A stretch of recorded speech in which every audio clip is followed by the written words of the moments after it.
Bonjour à tous, c'est Sandrine de Teach Easy. Alors aujourd'hui, je vais vous expliquer comment ajouter un devoir dans une formation.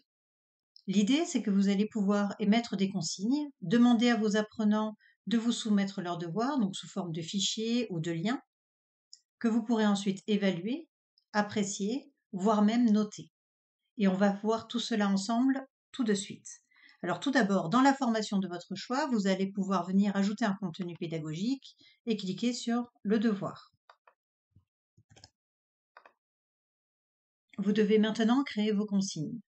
Pour cela, vous avez toute une liste de blocs que vous pouvez utiliser.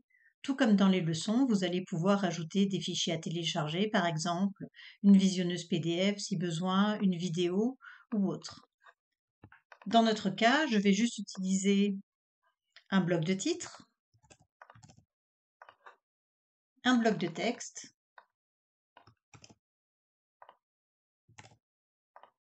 ainsi qu'un fichier à télécharger. En plus des consignes sur le travail attendu, n'hésitez pas aussi ici à détailler le type de document que vous souhaitez qu'il soumette. À partir du pack expert, vous pourrez aussi paramétrer ce devoir. Vous pourrez ainsi activer la notation. Cela vous permet de définir la note maximale que peut obtenir un apprenant.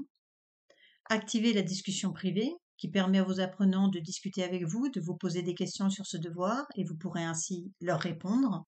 Vous pouvez aussi décider d'accepter plusieurs documents. Dans ce cas, vous autorisez vos apprenants à soumettre plusieurs liens au fichier pour ce devoir. Et vous pouvez enfin activer les allers-retours. Cela vous permet de rejeter éventuellement un devoir soumis par votre apprenant car vous considérez qu'il n'est pas conforme à vos attentes. Et vous lui demandez ainsi de resoumettre de nouveau son devoir.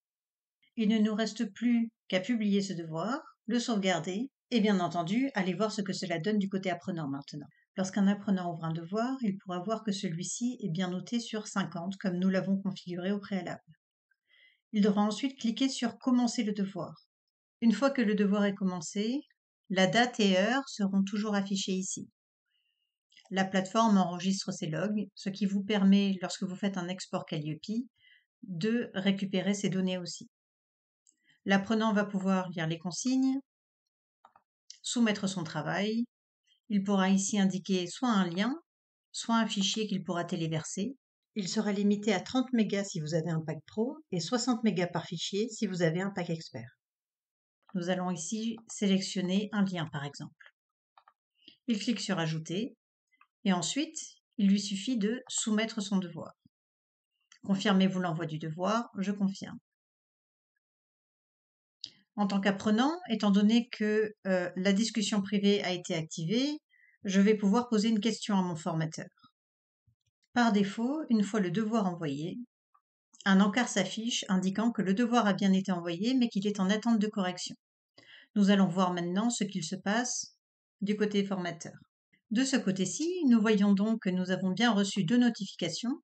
La première, que le devoir a bien été soumis, et la deuxième concernant le message qui a été envoyé par l'apprenant. Vous pouvez soit décider de cliquer sur le devoir afin d'accéder directement aux informations du devoir concerné, ou alors vous pouvez tout simplement vous rendre ici, voir les soumissions, et vous pourrez voir que vous avez une soumission à corriger ici. En cours, pour l'instant, il n'y en a pas.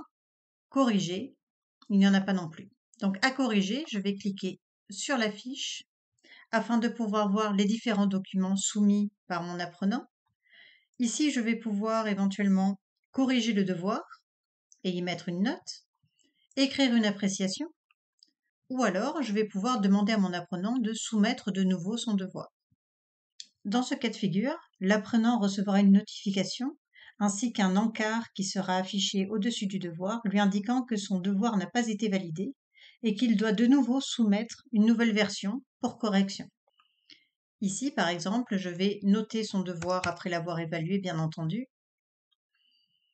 à 45 sur 50 et je vais bien entendu lui mettre une appréciation claire, pertinente et actionnable et confirmée. Je pourrais aussi, si je le souhaite, me rendre ici dans la bulle de discussion privée afin de pouvoir répondre à mon apprenant. Par ailleurs, vous pourrez mettre un lien vers un corrigé de votre devoir dans cette discussion privée ou même dans l'appréciation finale de ce devoir.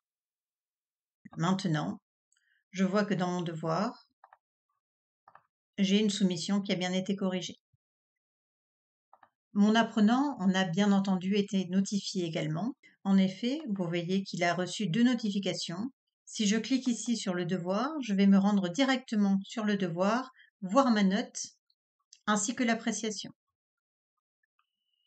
Et je vais pouvoir encore une fois répondre à mon formateur si besoin. Ce n'est qu'une fois le devoir finalisé, à savoir corrigé et noté, que l'apprenant pourra éventuellement évaluer la leçon grâce à la satisfaction à chaud si vous l'avez activée.